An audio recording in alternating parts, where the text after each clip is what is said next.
Стадион. Емисија за вашата вистина. Не знам, многу се прават ВМРО-вци стари, меѓутоа ако некој е стар ВМРО-вец, не може се подсети дека на основачкото собрание 90-та година 17 јуни во мојот говор која зборувам како прв политичар во Македонија дека Македонија мора да ја смени односот со Бугарија и дека не е се црно према Бугарија како што југословенската историја во тоа време ни го представува. И ако исто така се сеќаваат, уште првата вечер ВМРО ДПМН доби етикета Бугарофилска партија во Македонија. И сега не може некој да ми каже сум гласал 94-та, 5-та, ама ти си не излажал по тие ставови. Ја ништо не сум излажал, сум кажал балканска политика што Македонија треба да ја води и сум ги детектирал проблемите како шах кога играш, некој го гледа само првиот потез, а некој го гледа 10-тиот потез у партијата. Значи јас сум го кажал 10-тиот потез у партијата да менуваме нешто према таа Бугарија, затоа што еден ден можеме да имаме проблем. И еве го сега го имаме проблемот. Втора, не сакам да спомнувам од тога што сум имал барем у таа прва фаза уште 30 интервјуа кај што сум кажал дека треба да смениме нешто против Бугарија, а тие па што се многу ВМРО-вци ќе потсетам на еден текст што го објави во Пулс. Сега не се сеќавам ни која година беше, дали 94-та, 95-та, и тој текст после многу го цитира. Текстот беше со наслов кој со кого ќе се помирува меѓу централистите и врховистите, кој беше во тоа време прифатен како една ЕРС, историски ЕРС. Може би се сеќаваш на питање. Така што сега никако да не зборувам дека во ВМРО ДПМН имаше едно време кај што членови на Централен комитет, на Извршен комитет се тепа да докажуваат некаква историска, фамилиарна близко со Бугарија, иако од никого тоа не сум го барал, и јас лично го немам тоа, затоа што сум кажувал секогаш дека мојот дедо бил србоман во Делчево. И ја го немам тој комплекс што многу други го имаат комплекс. Може би обратен комплекс. Да. Затоа константно ви е точно тоа. Негативниот говор кон Србија кој се граничи многу често и со говорна обреза. Може би што викате обратен комплекс имам, меѓутоа за Бугарија немам никаква фамилиарен комплекс и ги знам работите и преку книгите и преку некои изворни информации.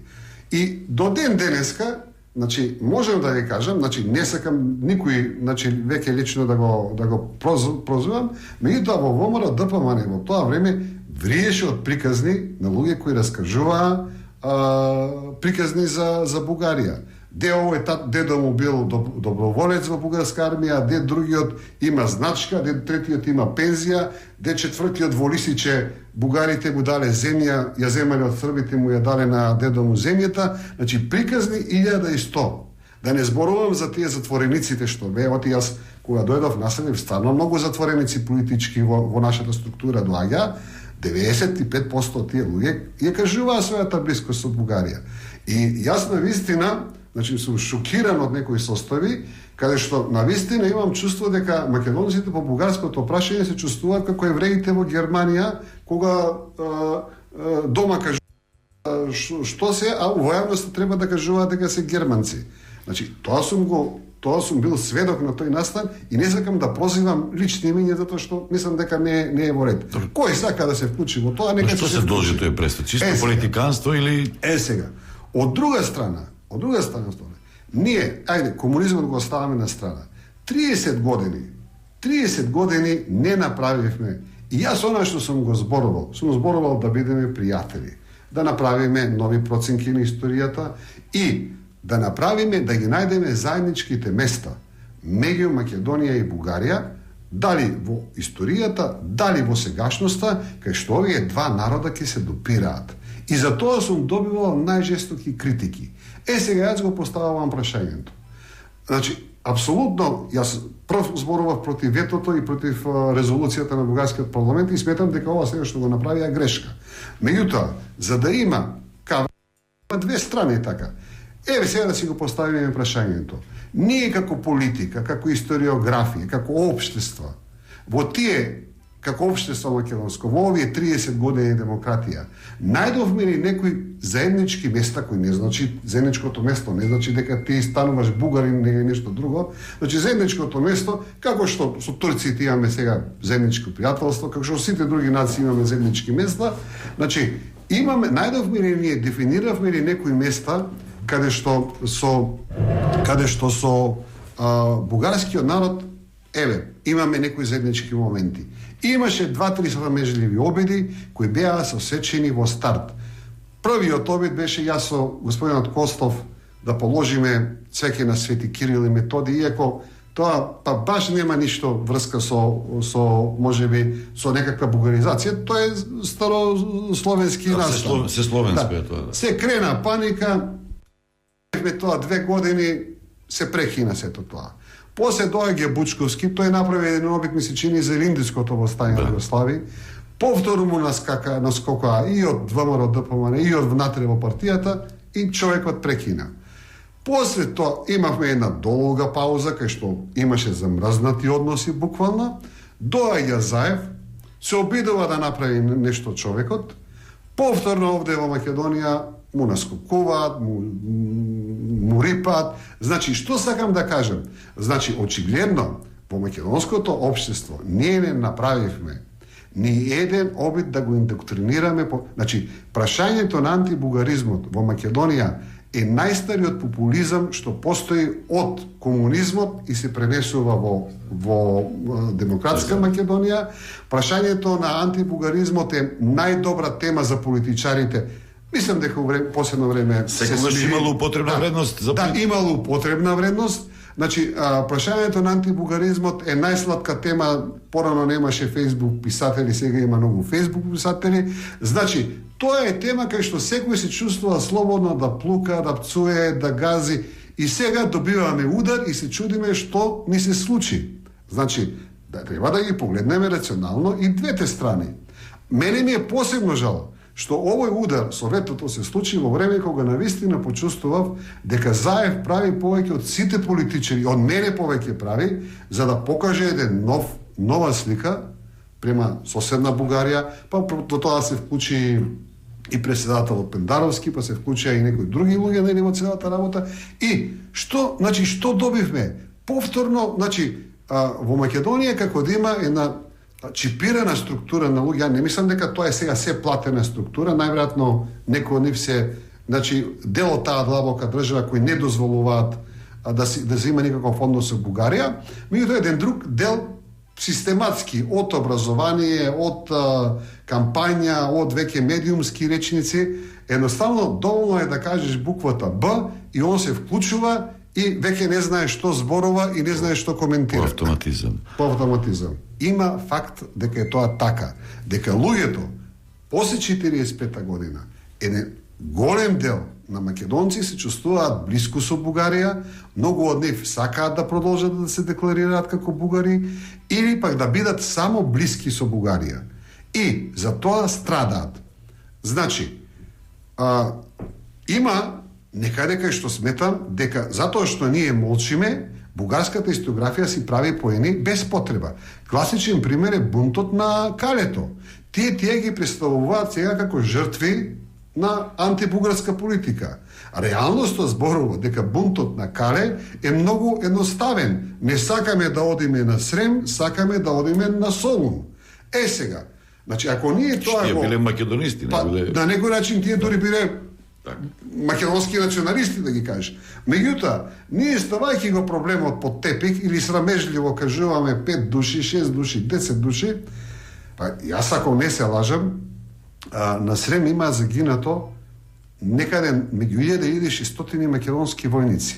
Значи, тоа е поголема жртва, тоа е поголемо загинати. Значи, македонски војници има повеќе загинато на Сремскиот фронт, отколку во борби со бугарските фашисти у 41-45 година. Значи, и целата таа политика на катастрофално одење на Срем, до ден денеска ние немаме ли одадено признање. Јас велам, у Делчево има еден споменик на жртви паднати 24 луѓе од времето во Втората светска војна, од првиот до последниот е загинат на Сремскиот фронт. И па сега тоа има ли проблем да се дистанцира каде е загинатиот? Македонија се бранала на Сремскиот фронт, така. Сега, значи сакам да кажам, имаме ние простор заради нас самите тие да ги расчистиме работи, не заради Бугарија. А расчистувајќи го самото ќе помогнеме и на прашањето. Ова со јазикот. Не, сега вака, не, да го дорасчистам прашањето. Значи, сега тука доаѓа еден корпус на луѓе кои реално биле убиени затоа што биле во некаква соработка со Бугарија. Меѓутоа, тука прашањето е на без суд стрелење и со суд стрелење. Сега не можеш ти некој таму ти е партизанот го мрази некој у градската управа, ќе го стреламе без суд. Значи, меѓутоа, значи се работи за стреляње со суд и без суд. Второ, малтретирање на тие луѓе. И третата работа, кој произлегува од корпусот на бугарското прашање, е фактот дека во самата комунистичка партија која ние мижиме и не сакаме да дискутираме, има една голема структура која во тоа време, не само кај ваншовистите, како што викаме, туку и кај македонските комунисти, кои се носители на таа идеја тогаш на и државата и на нацијата. Значи, тој проблем, па мислам, воопшто го не е чепнат. Значи, јас и нека ни кажав, идете само на Википедија, отворете листата на учесници на прво заседание на АСНОМ, второ заседание на АСНОМ, трето заседание на АСНОМ. Ке видите 10% од големите политичари на македонскиот комунизам едноставно во тој период 45-та, 46-та до 48 година бегаат за Бугарија. Со едноставно образложение, во Македонија почнува србизирање на македонскиот народ. Сите до еден се. 50% завршиле по затвори и по малтретирања, некои нели со убиства. Ние од тие луѓе рехабилитиравме Ченто и може би уште еден двајца ги спомнуваме. Јас ќе ви кажам карактеристични примери за кои ние молчиме. Првиот секретар на президиумот на АСНОМ и првиот председател на собранието на Македонија, односно првиот Стојан Андов, нели, под чие председателство се донесува првиот устав на Народна република Македонија, не е затворен, затоа што бил пријател со Лоза Кулишевски, меѓутоа човекот се повлекува, сменете и оди уплевен умира на крајот. Борис Спиров, ние името не му го знаеме на првиот на првиот председател на Македонското собрание, името не му го знаеме. Ние знаеме како символ Венко Марковски кој побегнал за Бугарија. Фотографиите брише ги Сталин, тој веќе Ама знаете што е најинтересно? Никој не сака да нема кај нас интерес да се пројави за тие личности. Ајде ќе ви кажам втора личност. Миле Атанасов. Миле Атанасов е постар комунист од сите имиња што ги знаеме. Тој 35-та година е партиски секретар на комунистичката партија и пред Лазо, и пред Бања Андреев, и пред од прилепчанецот Шаторов. 35-та година учествува на конференцијата во Сплит Југословенска. Миле Атанасов е заменик командант на бригадата, политички комесар на бригадата Гоце Делчев. Го симнуваат, го затвараат човекот во информбиро. Главното обвинение му е дека не ги прифаќа ставовите на Лазо Кулишевски за улогата на Методија Шаторов Шалов. Тоа се битки во комунистите. И за него историјата има ембарго. Не пишено. Славната бригада Гоце Делчев, најголемата бригада која е формирана на територијата на Македонија таму негде 44-та година. 5 команданти, вклучително и главниот командант Петар Трајковски, сите си заменуваат за Бугарија. Чекајте сега. Значи, тие луѓе имале Панко Брашнанов, Павел Шатев, директно во обвинението кривично пишувале писма до ЦК на БКП. Значи, ние имаме една приказна со Бугарија која ставаме цело време под тепих, ги криеме, сите што имаат некаква соработка ги правиме предавници, им залепуваме етикета. Значи, што е проблемот да дискутираме за тие проблеми? Значи, едноставно, а што е најинтересно, тие се луѓе кои се изјаснувале за македонци, не се тоа луѓе кои се изјаснувале за бугари. Тоа нема проблем. Ама не, сакам да ви кажам, дека ние, а се каже Бугарија и некои чипови се активираат и едноставно просто не можеме рационално да размислуваме. Отвараш еден документ на ВМРО, дали статут, дали наредба, дали команда, дали имали они правилници. Сите документи се напишани на официјален бугарски јазик, литературен од тоа време. Значи сите тие писмата сега на Гоце Делчев, независно од содржината таму, дали се изјаснува вака или така, Гоце Делчев има и општи писма. Дава наредба, ти оди таму, ти оди ваму, ти оди... Гоце Делчев има лични 30 и некоја писмо и тоа Македонската академија го има објавено на време. Сите писма на Гоце Делчев се на официјален литературен јазик. Значи сега Гоце Делчев од кај знае официјален? Ѓорче Петров, најголем дел од нив се па и писатели. Ѓорче Петров има книги. Значи, тие ги напишал на официјален бугарски јазик. Да не зборуваме дека илиндински востаници и команданти има 120-30 книги на спомени што имаат напишено луѓе, комити што се бореле во илиндинското востание. И па тие книги кои им ги пишувале на нив на официјален бугарски јазик? Самите си ги пишувале. Не седеле таму некој да им ги пишува. Тоа се образовани луѓе, тоа били учители, били старешини, биле значи сега. Значи, апсолутно, значи, мене ми е мило што Атанасовски кажува дека тоа е некоја голема тајна, меѓутоа, ние вака децидно, експлицитно, тоа во македонското образование и во македонското... Не сме го навеле. Него, мислам, тоа некоја книга ваму таму ќе го спомнат. Стручна, ама како генерално знаем, сега, јас не имплицирам со тоа некаква етничка, како да се каже, јас имплицирам само нешто друго. Значи, ти ако кажеш... Затоа што ја користам македонски јазик, ама не значи дека не сум по потекло, не ми го одзема тоа потекло. Не ти го одзема потеклото, така е. Значи, јас само кажувам дека ако ние имаме свест дека ВМРО и целото македонско граѓанство го користи македонскиот јазик и писмо како официјален во неговата комуникација. Некој може би и српски користеле пош. Ама чекајте сега, они викаат немале и право на избор. Имале право на избор. Значи Гоце Делчев и Ѓорче Петров и сите тие, значи можеле да изберат меѓу бугарскиот, меѓу српскиот, меѓу грчкиот и меѓу турскиот јазик. Сите тие школи постоеле, а од 1905 година имале можности влашки школи да изберат, затоа што од 1905 почнува и влашкиот милет. Значи, сите тие имале право на избор. Сега тоа гледам, вика немале право на избор. Имале право на избор. Немале македонски. Значи, немале македонски, затоа што едноставно го немало тоа. Не треба да ги мистифицираме работите. Никој нема кодифицирано таков јазик у тоа време.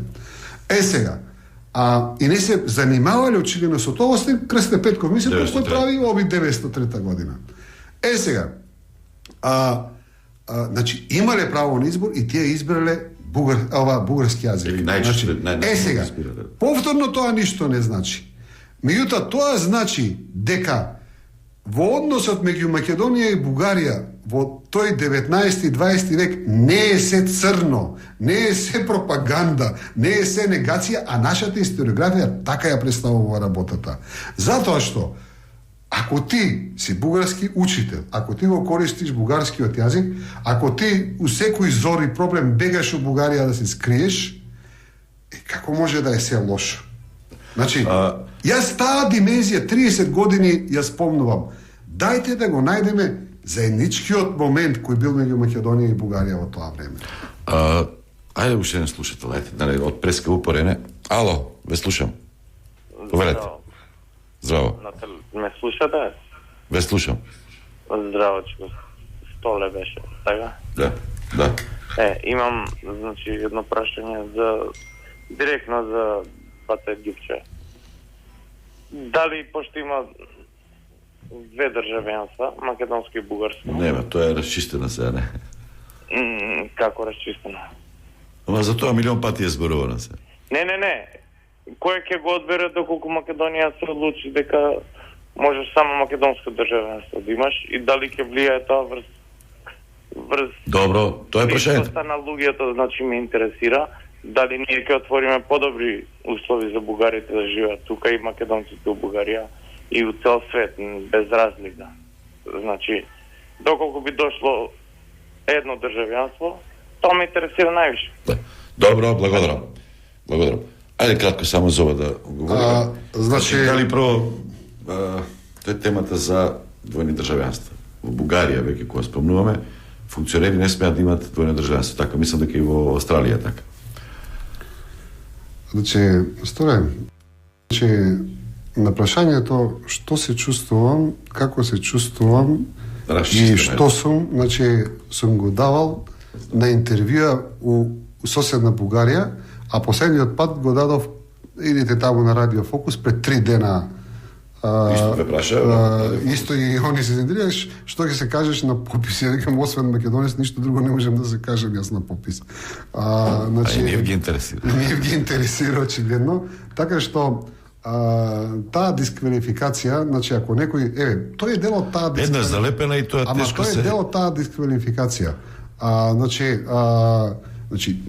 слушај го човекот што зборува, тие аргументите што ги кажува, пијат вода или не пијат вода. Ние во Македонија сме толку сме ние отворени према сите малцинства. Ја сметам дека Македонија е ретко отворена држава према сите малцинства. Према албанци, према власи, према турци, према срби, ромска телевизија. Меѓутоа, стане збор за Бугарија, значи едноставно нешто се случува во нашиот психолошки. Инаку беше, може хероите да бидат и власи, и срби, што се бореле за Македонија, а Бугарија не сме. Ама не сега, едноставно прашање. Ние практично излегуваме од секоја норма што постои во сваќањето на ова. Значи, ти имаш многу револуции низ светот. Имате многу битки, кај што се дојдени тугинци од сосема други нации и се борат за таа нација. Че Гевара, да не зборам колку сакате шпанската граѓанска војна. А имаш родени шпанци од таа држава, пак што се борат па за други интереси. Значи, основниот параметар е имаш држава. Кој е лојален на таа држава, кој е против таа држава. А во секоја држава, не од вчера, не од денеска, од секоја држава внатре е мултиетничка држава. Имаш најразлични народи. Значи, и ние со тоа ние да речеме, ајде сега вака, зошто оваа импликација на разговорите со Бугарија има внатрешно македонско прашање? Не е само однос на Бугарија. Ние елиминираме од македонската историографија еден куп на личности на кои им наоѓаме во кои одредени документи се пишувале за бугари. Ние до ден денеска не сме расчистили со Тодор Александров, со Ванчо Михајлов, со Борис Сарафов, со Христо Матов, со Христо Татарчев, првиот председател на ВМРО. Затоа што во спомени, во ова, она, негде напишале дека се чувствуваат македонски бугари. А тоа се во исто време личности кои цел живот се борат за Македонија, цел живот гинат за Македонија, и сега ти му наоѓаш мана, значи дека тој етнички, значи се бори за Македонија, ама нешто друго се чувствува. Сега јас да го прашам прашањето. Ние ако денес имаме еден албанец, кој јасно се декларира албанец, меѓутоа го гледаш дека тој е лојален за Македонија, го дисквалификуваме ли како човек? Се со него, само така? Што, Георгиски, вината може би треба и кај бугарите да се бара малку повеќе. Ако веќе правиме паралела со србите. Србите има период во кој што не нарекуваат јужносрбијанци. Поради титоли, поради било што, се случило тој пресврт. Кај бугарите тоа не се случило. Не, сега. Тоа е добро прашање поставуваш, тоа не можев до сега ниту на македонски, ниту на бугарски дискусија, едноставно и тие имаат блокада, не сакаат да дискутираат. Значи, тука доаѓаме сега до една фаза кај што јас апсолутно не се слугасам и тој им го кажав у Софија, дека македонската нација е формирана од Тито и од комунистите 45 година и тоа барат дори во документ да влезе. Така е Захариева, например. Сега и Захариева и дори официјална политика има тоа. Јас сметам дека тука бугарската историографија прави едно алиби на собствената на собствените ако да ги наречеме грешки, ја не мислам дека се грешки, туку тоа е многу рационална политика, а од друга страна Пак на Југословенската комунистичка партија тоа долго време им одговараше и до ден денеска на многу им одговара кога ќе кажат Тито е најглавниот кој ја создал македонската нација. Има во Македонија луѓе кои живеат во да не беше Тито, немаше да има Македонија. Тито, за жал. Тука многу сакам да дискутирам со бугарските историчари затоа што и тоа го има напишено во книгата пред да настане оваа дискусија. Во мојата книга последна го напишувам. Ако некој да го потребам сега зборот како што зборуваме кодифицирање на македонскиот јазик. Ако некој го кодифицирал македонската нација, тоа е Бугарската комунистичка партија на чело со Ѓорги Димитров. Меѓутоа, уште некој ерес кажува да се. Да, тоа е ерес и за нив, меѓутоа и за нас, затоа што ние криејќи се што е добро со Бугарија, денеска немаме аргументи да им ги ставиме на масата. Затоа што и за нас Ѓорги Димитров го спомнуваме како една светлинка, меѓутоа не ја кажуваме целата Ама бугарите па бегаат од Ѓорги Димитров, што е главен антифашист и ги спаси од распрачување фактички. Они бегаат од тоа токму заради македонското прашање и сметам дека прават една геостратешка грешка. И многу сакам по тоа прашање да дискутирам со некој бугарски историограф. Значи не можат тие. Значи не е Тито туку бугарската БКП. Апсолутно фактот е многу јасен. Кодифицирањето на македонската сега тука, значи може некој антички македонец нема да му се допадне таа и повторно ќе ме прогласи за ерес, меѓутоа ние треба да бидеме објективни. Има еден хрватски многу славен историчар, предава на Оксфорд, Стенфорд, Иво Банац. Тој објави книга во времето на комунистичка Југославија, националното прашање во Југославија, и таму на прашањето кога почнува македонската нација, вели прашањето на македонската нација на светската сцена се појавува во 20-тите години на 20 век и тоа вика прво како натрешно комунистичко прашање. Значи 1920 односно после 1924 година со обединета Македонија кулминира со одлуката на Коминтерната и 1934 година кога Коминтерната официјално ја признава македонската нација за јазик за постоечки. Каде е проблемот со Тито? Проблемот со Тито е што тој за председател на комунистичката партија доаѓа, ние викавме овде 39-та година, испаѓа сега дека и 40-та година. Значи, тоа е скоро 10 години пред Бугарската комунистичка партија да се занимава со македонската нација. Ако некој, сега тука бугарите велат Коминтерната тоа им го наметнало, меѓутоа апсолутно не се сложувам.